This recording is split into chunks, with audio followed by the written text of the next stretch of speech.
అందరికీ నమస్తే. Welcome back to our channel. ఈరోజు వీడియో ఏంటంటే, ఒక మిడిల్ క్లాస్ ఫ్యామిలీకి బైక్ కానీ కారు కానీ ఒక సొంత ఇల్లు కట్టుకోవడం ఒక కళ. ఆ కళను నెరవేర్చుకోవడానికి కష్టపడి రూపాయి దాబెట్టుకొని ఒక ఇంటిని కట్టుకోవడమో, ఒక బైక్ కొనుక్కోవడమో, లేదా కారు కొనుక్కోవడమో, ఇలా వాళ్ళ కళలు నెరవేర్చుకుంటారు. ఆ బైక్ కొనుక్కోవడానికి కూడా ఫ్యామిలీ మొత్తం కష్టపడి రూపాయి దాబెట్టుకొని ఆ కళను నెరవేర్చుకుంటారు. కానీ నేను ఇప్పుడు చెప్పబోయే వ్యక్తి గురించి వింటే, అతని దగ్గర ఎన్ని కార్లు ఉన్నాయి, అతని దగ్గర ఉన్న బంగారు ఎంత, అతని సంపద ఎంత అని వింటే మైండ్ పోతది. అతని పేరేంటంటే బ్రునై సుల్తాన్ హజీ హసన్ అల్ బోల్కియా. ఈయన జూలై 15, 1946లో జన్మించారు. ఇతను ప్రపంచంలోనే ఎక్కువ కాలం రాజుగా పనిచేసిన చక్రవర్తి. ఈయన లైఫ్ చాలా లగ్జరీగా ఉంటుంది, అంటే బాగా దుడ్లున్న సౌకారి. ఈయన ప్రపంచంలోనే అత్యంత ధనిక పాలకుల్లోని యునైటెడ్ కింగ్డమ్ రాణి ఎలిజబెత్ II తర్వాత ఈయన 2వ స్థానంలో ఉన్నాడు. ఇదంతా పక్కన పెడితే రీసెంట్గా దక్షిణాసియాలోని బ్రునైలో పర్యటిస్తున్న తొలి భారత ప్రధానమంత్రిగా మన మోదీ గారు గుర్తింపు పొందారు. ఆ దేశపు పర్యటన మొత్తం కంప్లీట్ అయిపోయిన తర్వాత ఈ కింగ్ సుల్తాన్ నుంచి మన మోదీ గారికి ఆహ్వానం వచ్చిందంట. మోదీ గారు కూడా అక్కడికి ఎందుకు వెళ్ళారంటే, మన దేశానికి ఆ దేశానికి ఉన్న సంబంధాలను బలపరచడానికి వెళ్ళారు. ఆ సమయంలోనే బ్రునై సుల్తాన్ మన మోదీ గారిని తన ఇంటికి ఆహ్వానించారు. ఈ బ్రునై సుల్తాన్ 1967లో అధికారాన్ని చేపట్టిన తర్వాత ఒక కింగులా, అదే ఒక పాలకుడిలా పనిచేయడమే కాకుండా దేశ ప్రధానిగా, రక్షణ మంత్రిగా, ఆర్థిక మంత్రిగా కూడా పనిచేశారు. ఇవే కాదు, ఆయన ఇంకా ఎన్నో పదవుల్లో పనిచేశారు. తన దేశానికి తను ఎన్నో సేవలు చేశాడు. ఈయన 1980 నుండి 1990లో బిల్ గేట్స్ ను అధిగమించి ప్రపంచంలోనే అత్యంత ధనవంతుడుగా గుర్తింపు పొందాడు. ఇప్పుడు ఆయన ఇన్కమ్ గురించి మాట్లాడుకుందాం. అదే సంపాదన. ఈయనకు మెయిన్ ఇన్కమ్ ఎక్కడి నుంచి ఉందంటే, ఈయన సంపాదన మొత్తం ఫ్యూయల్ అండ్ గ్యాస్ నుండే వస్తుంది. ఈయన బ్రునై ఇంధన గ్యాస్ రిజర్వ్ నుండి $30 బిలియన్ సంపాదించాడు.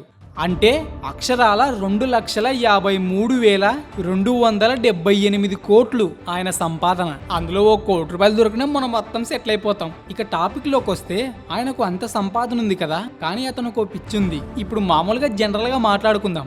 ఒక ఇంట్లో ఓ కారు, లేదు మిడిల్ క్లాస్ ఫ్యామిలీ అయితే ఓ బైక్ ఉంటది, కొద్దిగా అప్పర్ మిడిల్ క్లాస్ అయితే ఓ చిన్న కారు ఉంటది, కొద్దిగా రిచ్ అనుకో ఓ పెద్ద కారు ఉంటది, ఇంకా బాగా బలిసిన ఫ్యామిలీ, బాగా రిచ్ ఫ్యామిలీ అయితే ఓ 2-3 కార్లు ఉంటాయి. కానీ ఈయన దగ్గర ఉన్న కార్ కలెక్షన్ గురించి మీకు తెలుసా? అసలు ఈయన దగ్గర ఎన్ని కార్లు ఉన్నాయంటే 7,000 కార్లు. మీరు విన్నది నిజమే, ఈయన దగ్గర 7,000 లగ్జరీ కార్లు ఉన్నాయి. మనం ఒక బైక్ కొనడానికి ఏంటి, ఒక బైక్ కొన్న తర్వాత దానికి ఈఎంఐ కట్టడానికి నానా పడతాం కదా. అందుకే పెద్దలు అంటారు, దేనికైనా లక్ ఉండాలరా అని, ఇక్కడ రాసి పెట్టి ఉండాలరా అని. అది కూడా కరెక్టే. ఇక టాపిక్ లోకి వచ్చేస్తే, ఈయన దగ్గర ఉన్న 7,000 కార్లలో 600 రోల్స్ రాయ్స్ కార్లు ఉన్నాయి. దీనికి ఆయనకు గిన్నిస్ బుక్ వరల్డ్ రికార్డు కూడా వచ్చింది. అంతేకాదు 450 ఫెరారీలు, బెంజ్ కార్లు, బిఎండబ్ల్యూలు, ల్యాంబర్గిన్నీలు, జాగ్వార్లు, ఇలా ప్రతి లగ్జరీ కార్లు ఆయన దగ్గర ఉన్నాయి. ఇదంతా పక్కన పెడితే దీంట్లో ఇంకా హైలైట్ ఏంటంటే, ఈయన దగ్గర 24 క్యారెట్ గోల్డ్ తో చేసిన రోల్స్ రాయ్స్ ఒకటి, సిల్వర్ తో చేసిన రోల్స్ రాయ్స్ కార్ కూడా ఉంది. ఈ సుల్తాన్ ఉండే ప్యాలెస్ కూడా ప్రపంచంలోనే అతిపెద్ద ప్యాలెస్. ఇది కూడా గిన్నిస్ వరల్డ్ రికార్డ్ సొంతం చేసుకుంది. ఈ ప్యాలెస్ 2 మిలియన్ స్క్వేర్ ఫీట్స్ ఉంటుంది. ఈ ప్యాలెస్ ను కూడా ఒక రాయితోనో ఇటుకతోనో కట్టలేదంట, 22 క్యారెట్ గోల్డ్ ని ఉపయోగించి ఈ ప్యాలెస్ ని కట్టారంట. కానీ ఇప్పుడు ఇదంతా పక్కన పెట్టి మనం నార్మల్ గా మాట్లాడుకుందాం. మనం ఇల్లు కట్టుకుంటే ఎట్లా కట్టుకుంటాం? ఓ 1 BHK అంటే ఓ బెడ్రూమ్, ఒక హాలు, ఓ కిచెన్, ఒక చిన్న కాంపౌండ్. లేదు ఇంకా మాకు కొంచెం పెద్దగా కావాలి, డబ్బులున్నాయంటే 2 BHK 2 బెడ్రూమ్లు, ఒక హాలు, ఓ కిచెన్, చిన్న కాంపౌండ్. అంతే. మనం కట్టుకుంటే అంత చిన్నగా కట్టుకుంటాం, మనకు సరిపోయేటట్టు. కానీ ఈ ప్యాలెస్ లో ఎన్ని రూములు ఉన్నాయో మీకు తెలుసా? 5 స్విమ్మింగ్ పూల్లు, 1700 బెడ్రూమ్లు, 257 బాత్రూమ్లు, 110 గ్యారేజ్లు. అదే కార్లు సర్వీసింగ్ చేస్తారు కదా, అది.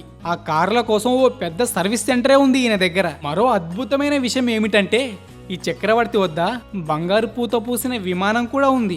అసలు ఈయన కార్ల విలువ ఎంతో తెలుసా? ఈయన దగ్గరున్న 7,000 కార్ల విలువ $5 బిలియన్, అంటే అక్షరాల 41,467 కోట్లు. ఈయన జస్ట్ కట్టింగ్ కోసమే 15 లక్షలు ఖర్చు పెడతాడు. అదే మనమైతే ₹100 డిప్ప కట్టింగ్ కథం. ఇది ఫ్రెండ్స్ ఈ రోజుకి వీడియో. అలా మనకు కూడా ఎప్పుడో ఒకసారి లక్ వస్తుంది, కష్టపడి పని చేసుకుంటూ వెళ్ళిపోవడమే అంతే.